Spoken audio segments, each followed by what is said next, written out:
ৰজাসকলৰ শোচনীয় অপমৃত্যু দেখি শুনিও আপোনাৰ আশ্বাসতে এই হিংসাখনত বহিবলৈ সাহস কৰিছো। যিকেই ৰাজকোঁৱৰক লেখত ধৰা হৈছে সেইকেইজনৰ বাবে চোৱাংচোৱা আৰু গুপ্তঘাতকেই যথেষ্ট। কিন্তু কি ডাঙৰীয়া, কিন্তু গদাকোঁৱৰৰ বাবেহে অলপ ভাবিব লগা হৈছে।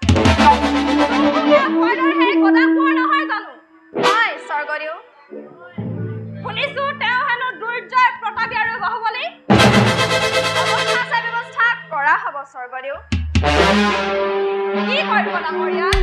যদি চোৱাংচোৱা আৰু গুপ্ত ঘাতকৰ দ্বাৰা কাম নিসিজে তেন্তে গদাপানীক আজতুহি বুলি বিবেচনা পঠাব লাগিব স্বৰ্গদেউ। ই যে অন্যায় বিচাৰ ডাঙৰীয়া। ক্ষমা কৰিব স্বৰ্গদেউ।